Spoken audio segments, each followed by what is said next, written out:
Coronavirus. Coronavírus. Coronavírus. Vírus del corona. Coronavirus.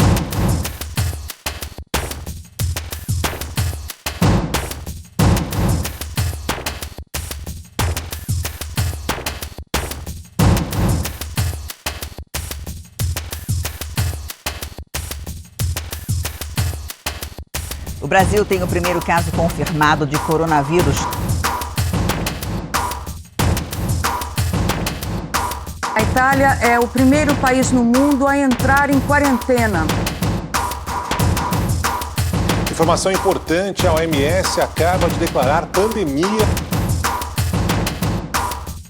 Foi confirmada hoje de manhã a primeira morte pelo novo coronavírus no Brasil.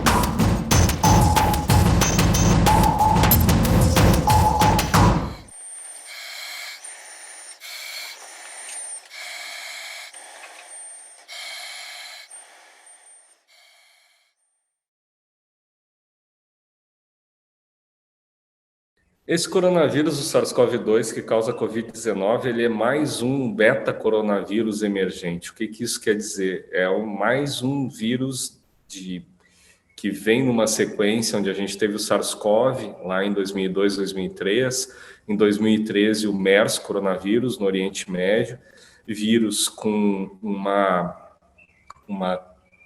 característica de causar doença respiratória bastante grave. Ele tem um espectro muito grande de ações no ser humano. Então, uma febre baixa, eventualmente uma tosse, um cansaço exagerado, fora do normal da rotina da pessoa. Em geral, os sintomas são muito leves no início, e como ele é uma doença bifásica, caracterizada por uma fase inicial virêmica e uma fase posterior inflamatória, os sintomas às vezes vão piorando com o passar dos dias. Então, isso nos casos médios é assim que ocorre, mas ela é uma doença muito variada, as pessoas têm sintomas muito variados, né? Tem gente que tem manifestações de pele, cutâneas, outras pessoas têm neuropatias, outras pessoas têm tromboses, né? Aparece com uma trombose de panturrilha. Então, assim, os sintomas são muito variados. Então, são vírus onde, nos episódios anteriores, o controle baseado na restrição de movimentação de pessoas e etc., conseguiu, né, evitar que eles se tornassem vírus pandêmicos e com o mesmo ônus que trouxe esse SARS-CoV-2, mas dessa vez, infelizmente, né, depois que o vírus alcançou a Europa e por uma série de questões que vão desde o vírus até questões socioeconômicas, ele acabou causando essa pandemia terrível no mundo inteiro e que atinge os países onde a gente tem um grande grau de desigualdade, como Índia, Brasil, Estados Unidos, de maneira ainda mais violenta. A Covid-19 se espalhou rapidamente por diversas partes do planeta, com sua alta taxa de transmissão que põe à prova os sistemas de saúde de diversos países. No Brasil, para travar essa guerra, a população conta com uma importante arma, o SUS, um dos maiores e mais complexos sistemas de saúde do mundo. O SUS tem uma importância muito grande no enfrentamento da pandemia de Covid-19, em primeiro lugar, porque é um sistema universal, público, gratuito, a que todos os brasileiros têm direito ao acesso a todas as ações de vários níveis de complexidade. Independentemente de renda, independentemente de classe, independentemente de ter ou não disponibilidade de acesso ao setor privado. O SUS trabalha com uma concepção bastante abrangente dos processos de saúde e doença e oferece ações diversificadas da promoção à recuperação da saúde. Por exemplo, o SUS tem um sistema de vigilância epidemiológica bem estruturado, com sistemas de notificação compulsória de várias doenças, sistemas de informações, laboratórios públicos de referência, e isso tudo é fundamental para o enfrentamento de uma pandemia como a que nós estamos vivendo no momento. É um sistema muito descentralizado, quer dizer, é um sistema que tem uma direção nacional, mas os estados e os municípios têm atribuições, têm responsabilidades para cumprir diante de uma situação como essa, mas também no dia a dia. Então, esse é um ponto importante, porque permite que o Sistema Único de Saúde ele se capilarize em vários territórios, em praticamente todo o território nacional. Qualquer município, por menor que seja, tem um secretário municipal de saúde.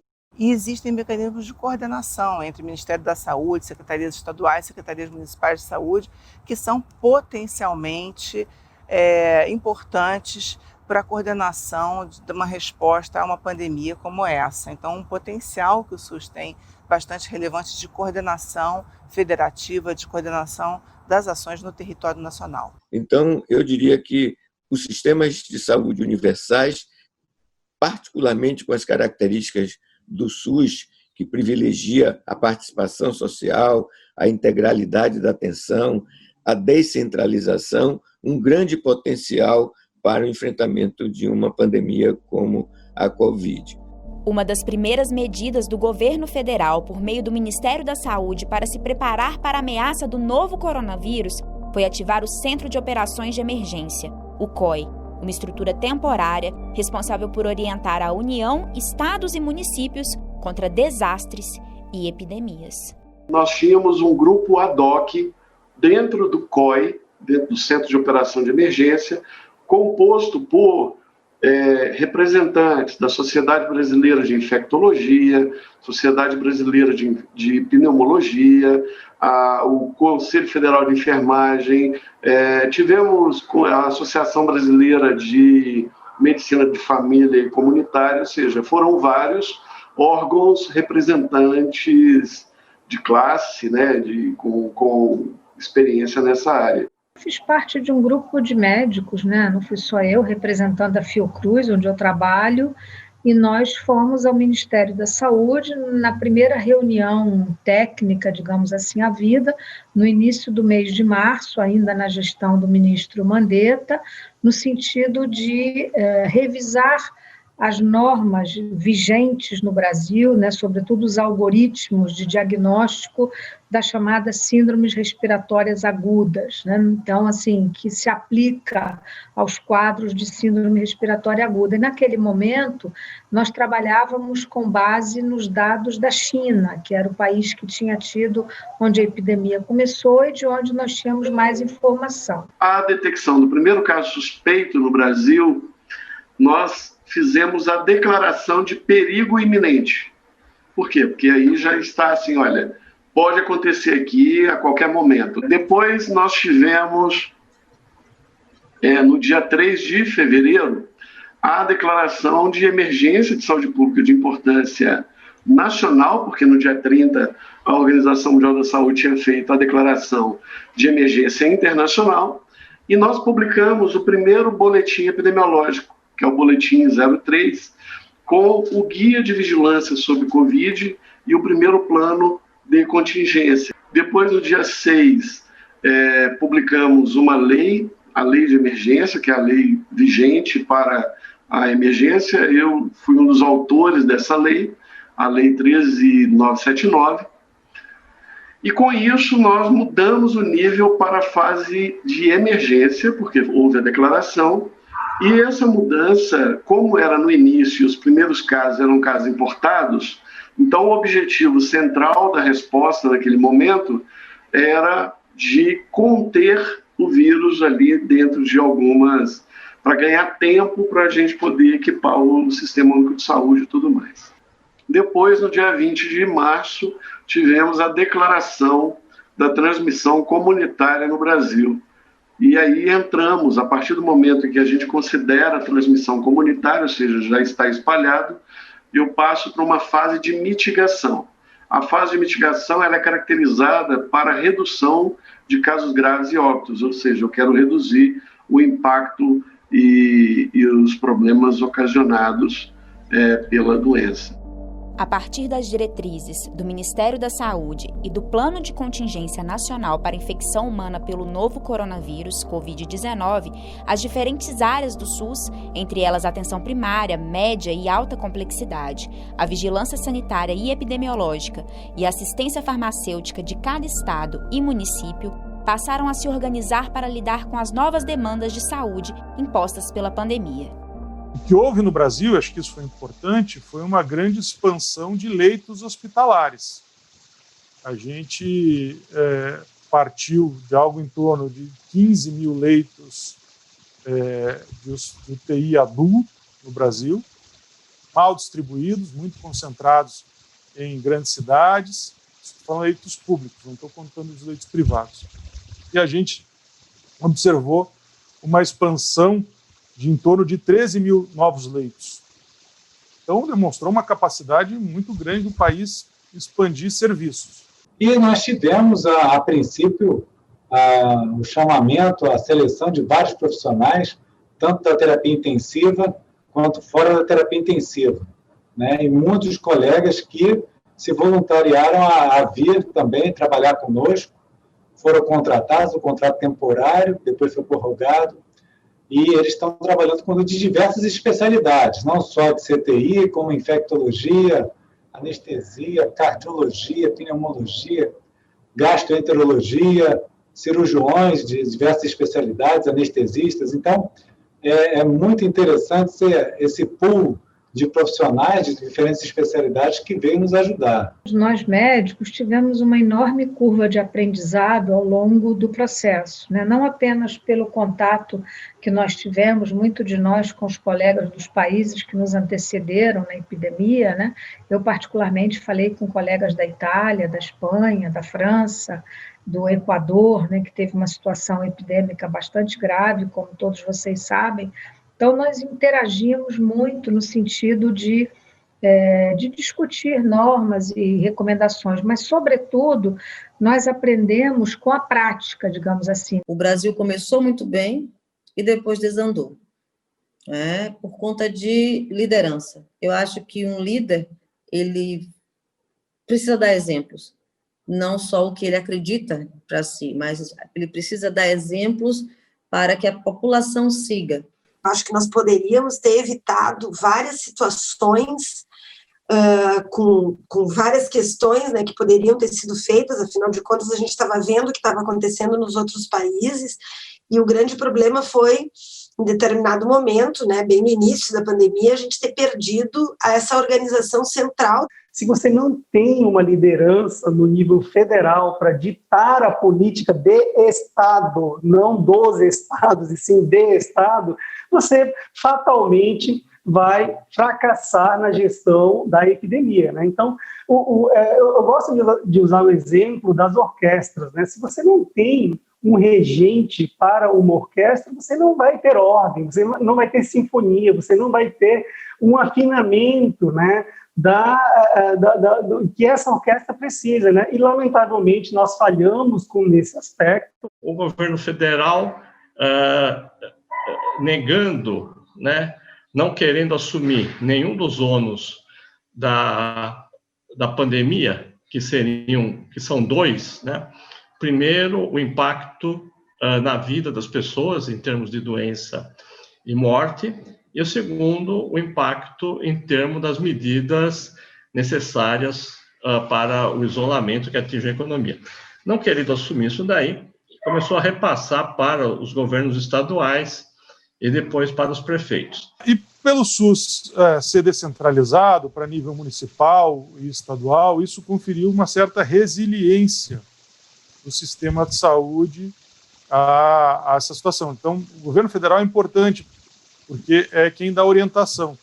Mas como o sistema é descentralizado, que quem executa as ações são as prefeituras, né, principalmente, através das secretarias municipais de saúde, os governos de estado, através das secretarias estaduais de saúde, houve, né, a ação por parte das prefeituras. Salvador tem uma estrutura muito boa em relação à Covid, a gente conseguiu lidar sem pressionar tanto o sistema de saúde, com medidas rigorosas demais, mas que valeram a pena. A gente teve situação aqui no estado de São Paulo, tem um shopping que fica na divisa entre dois municípios, uma parte do shopping ficou aberta e outra parte ficou fechada, porque cada município tinha uma orientação distinta em relação às medidas de distanciamento social. Tivemos muitas limitações por questões que fogem do controle do SUS. Exemplo, É uma pandemia tão grande que nenhum sistema do mundo estava preparado para enfrentá-la, né? Todos os países estão enfrentando dificuldades para responder à Covid, alguns mais, outros menos.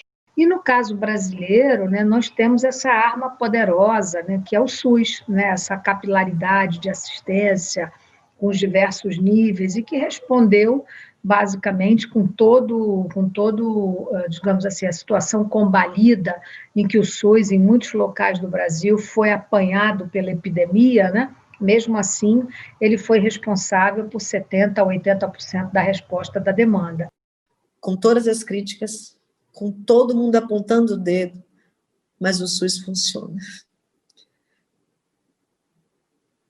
Nós estudamos, é um sistema perfeito no papel, só basta vontade de colocar em prática, mas o SUS deu conta.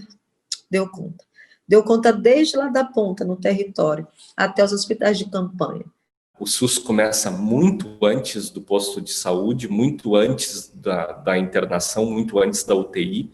O SUS começa nos aspectos de prevenção, o SUS começa nas questões de qualidade de vida, o SUS tá na base do sistema de laboratório, de vigilância das doenças, né?